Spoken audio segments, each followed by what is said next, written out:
ယေရှုခရစ်တော်၏နာမ၌မင်္ဂလာပါလို့နှုတ်ခွန်းဆက်တာပါလေဖျားသခင်ရဲ့ကျေးဇူးတော်ကိုချီးမွမ်းပါလေမဖြစ်မစီခြင်းကဆိုရနှုတ်ကပတ်တော်အပြင်အတူတကွအစဉ်ချင်းခွန်ယူတော်ဖို့ဖြစ်ပါတယ်တနေ့မှာအာဗြဟံတို့လင်မယားကဂေရာမြို့ကိုခီးထွက်ခဲ့ကြပါတယ်အာဗြဟံကဆာရာဟာသူ့ညီမဖြစ်တယ်လို့လူတွေကိုပြောခဲ့တယ်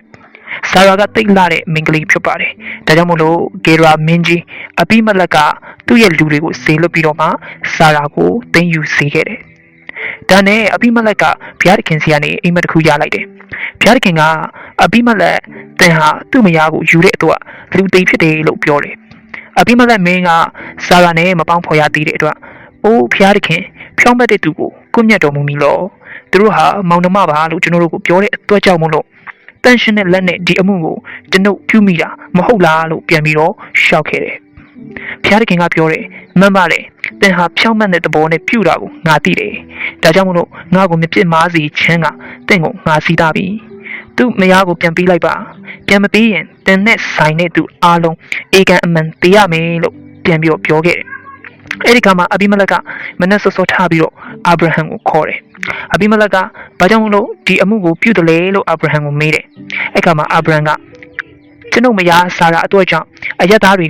ကကျွန်တော်ကိုတက်ကြမှာစိုးတဲ့အတွက်ကြောင့်မလို့ဒီအမှုကိုပြုမိပါတယ်လို့ရှောက်ဆိုခဲ့တယ်အဲ့ခါမှာအဘိမလက်ကတိုးနွားကျွန်ယောက်ျားကျွန်မိန်းမနဲ့အတူဆာရာကိုပြန်ပြီးတော့ပြီးခဲ့တယ်ဆိုတဲ့အရာကိုမြင်တွေ့ရတယ်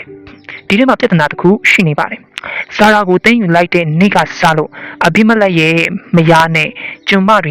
ကတယောက်မှပရိသတ်တွေမယူနိုင်တော့ဘူးဖြစ်တယ်ဒါကြောင့်မို့လို့အာဗြဟံကသူတို့အတွက်ဖျားသခင်ကိုဆုတောင်းပေးခဲ့တယ်အဲ့ဒီအခါမှာသူတို့ဟာအနာပြောက်ပြီးတော့ပုံမှန်အတိုင်းတားဖွာရတဲ့အခွင့်ကိုရရှိခဲ့ကြတာဖြစ်တယ်ဒီဖြစ်ပျက်ကိုကြည့်တဲ့အခါမှာဘုရားသခင်ကလူတွေကိုအကြောင်းမဲ့စီရင်တဲ့ဘုရားမဟုတ်ဘူးဆိုတာကိုမြင်တွေ့ရတယ်အဲ့တော့ကျွန်တော်တို့ဘဝမှာကြုံလာသမျှအရာအားလုံးကအကြောင်းမဲ့တသက်ဖြစ်လာတာတခုမှမရှိပါဘူးဘုရားသခင်ရဲ့စီရင်မှုဖြစ်ပါတယ်ဘုရားသခင်ကမေတ္တာတော်ရှင်ဖြစ်တယ်လို့တစ်ဖက်မှာလည်းမတရားမှုကိုစီရင်တဲ့ဘုရားဖြစ်တယ်အဲ့တော့တမဝမှာဘာလို့လို့အဆင်မပြေဘူးပြဿနာတွေတစ်ခုပြီးတစ်ခုကြုံလာရတယ်တခါမှမကြုံဘူးတဲ့ခက်ခဲမှုမျိုးကိုရင်ဆိုင်နေရတယ်လို့ခံစားရတယ်ဆိုရင်ငါဘာတွေမားမိနေလဲဆိုတာကိုစမ်းစစ်ဖို့လိုပါတယ်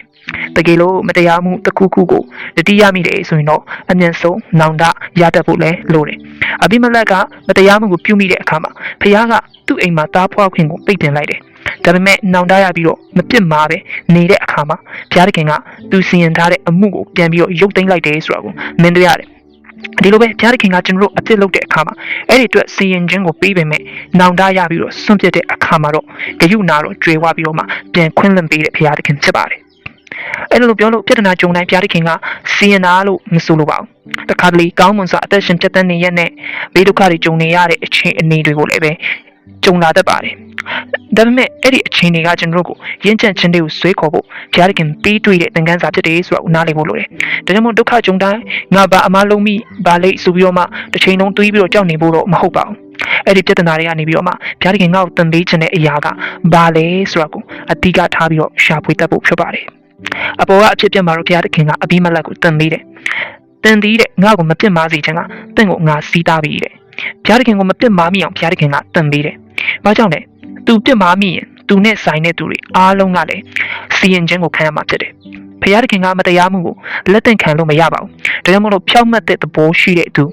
အဘိမလက်မင်းကြီးကိုမတရားမှုကိုနေရာမပေးမိဖို့ရန်အတွက်အချိန်မီဘုရားသခင်ကစီးတာခဲ့တာဖြစ်တယ်။အဘိမလက်ကလည်းဘုရားသခင်တန်ပေးတဲ့အရာကိုနားလေစွာနဲ့ဘုရားသခင်ခိုင်းတဲ့အတိုင်းပဲတွေ့မသိမ်းပြန်ပြီးတော့လုပ်ပေးခဲ့တယ်ဆိုတာကိုမြင်တွေ့ရတယ်။အဲ့ဒီလိုနဲ့သူနဲ့အတူသူ့ရဲ့လူတွေအားလုံးကဘုရားသခင်ရဲ့စီရင်ခြင်းတွေကနေလွတ်မြောက်သွားခဲ့ရတယ်။ဘုရားသခင်ကကျွန်တော်တို့ကိုစီရင်ခြင်းတွေကနေလွတ်မြောက်ဖို့ရန်အတွက်နှုတ်ကပတ်တော်ကျမ်းစာအပြင်ကျွန်တော်တို့စီးတာနေပါတယ်အဲ့တော့ကျွန်တော်တို့နှလုံးသားထဲမှာနှုတ်ကပတ်တော်မရှိဘူးဆိုရင်ဘုရားသခင်ကိုပြစ်မှားတဲ့အမှုကိုအလွယ်တကူပြုမိနိုင်တာဖြစ်တယ်နှုတ်ကပတ်တော်ကပဲကျွန်တော်တို့ကိုတမန်တရားဘုရားသခင်ရဲ့အလိုတော်ထဲမှာလိုက်လျှောက်အသက်ရှင်တတ်ဖို့ရန်အတွက်မိကွက်အဖြစ်လမ်းပြပေးတာဖြစ်ပါတယ်ဒါကြောင့်မို့လို့ဆာလံဆရာကဆာလံ199အပိုင်းငယ်7ထဲမှာကိုတော်ကိုမဖြစ်မှာပဲနေနိုင်မိအကြောင်းဗျာဒိတ်တော်ကိုနှလုံးထဲမှာတူထားပါပြီလို့ပြောခဲ့တယ်ဟုတ်ပါတယ်နှုတ်ကပတ်တော်မရှိဘူးဆိုရင်ဘုရားသခင်ကိုပြစ်မှားမိဖို့သိလွယ်ကူပါတယ်အဘိမလက်ကဘုရားသခင်စီကအိမ်မက်ဗျာဒိတ်အပြင်ဘုရားသခင်ကိုမပြစ်မှားမိအောင်